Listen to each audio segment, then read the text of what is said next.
ಯಕ್ಷಧ್ರುವ ಪಟ್ಲ foundation Mangaluru ಇದರ ಜೊತೆ ಕಾರ್ಯದರ್ಶಿ ರವಿ ಶೆಟ್ಟಿ ಅಶೋಕ್ ನಗರ್ ಇವರು ಅಪಘಾತದಿಂದ ಮಂಗಳವಾರ ಮುಂಜಾನೆ ನಿಧನರಾಗಿದ್ದಾರೆ. ತಿರುಪತಿ ಯಾತ್ರೆ ಮುಗಿಸಿ ಮಂತ್ರಾಲಯಕ್ಕೆ ತೆರಳುತ್ತಿದ್ದಾಗ ಅಪಘಾತ ಸಂಭವಿಸಿ ಯಕ್ಷಧ್ರುವ ಪಟ್ಲ ಫೌಂಡೇಶನ್ ಮಂಗಳೂರು ಇದರ ಜೊತೆ ಕಾರ್ಯದರ್ಶಿ ರವಿ ಶೆಟ್ಟಿ ಅಶೋಕ್ ನಗರ್ ಇವರು ನಿಧನರಾಗಿದ್ದಾರೆ. ಸೋಮವಾರ ಮಂತ್ರಾಲಯದತ್ತ ಸಂಚರಿಸುತ್ತಿದ್ದಾಗ ಮಂತ್ರಾಲಯ ಸಮೀಪಿಸುತ್ತಿದ್ದಂತೆ ಕೇವಲ 1-2 ಕಿಲೋಮೀಟರ್ ಅಂತರದಲ್ಲಿ ರವಿ ಶೆಟ್ಟಿಯವರು ಚಲಾಯಿಸುತ್ತಿದ್ದ ಕಾರು ನಿಯಂತ್ರಣ ತಪ್ಪಿ ರಸ್ತೆ ಡಿವೈಡರ್ಗೆ ಡಿಕ್ಕಿ ಹೊಡೆದಿದೆ. ಡಿಕ್ಕಿ ಹೊಡೆದ ರಭಸಕ್ಕೆ ಕಾರು ಸಂಪೂರ್ಣ ನುಜ್ಜುಗುಜ್ಜಾಗಿದೆ.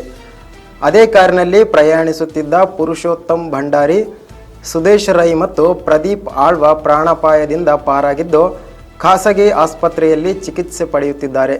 ರವಿ ಶೆಟ್ಟಿ ಅಶೋಕ್ ನಗರ್ ಅವರು ಮಂಗಳೂರು ಹಾಪ್ಸ್ಕಾಮ್ಸ್ ಉದ್ಯೋಗಿಯಾಗಿದ್ದು ಯಕ್ಷಧ್ರುವ ಪಟ್ಲ ಫೌಂಡೇಶನ್ನ ಜೊತೆ ಕಾರ್ಯದರ್ಶಿಯಾಗಿದ್ದರು. ಮಾತ್ರವಲ್ಲದೆ ಹಲವಾರು ಸಂಘ ಸಂಸ್ಥೆಗಳಲ್ಲಿ ಗುರುತಿಸಿಕೊಂಡಿದ್ದರು. ಮೃತರು ಪತ್ನಿ, ಓರ್ವ ಪುತ್ರ ಮತ್ತು ಪುತ್ರಿಯರನ್ನು ಅಗಲಿದ್ದಾರೆ.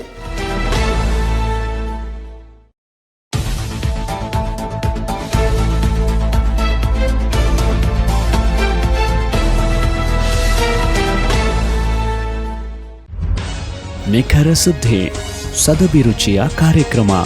ನೀವು ನೋಡ್ತಾ ಇದ್ದೀರಾ ಕಹಳೆ ನ್ಯೂಸ್, ಸಮಾಜದ ಜಾಗೃತಿಗಾಗಿ ವಸ್ತುನಿಷ್ಠ ವರದಿ.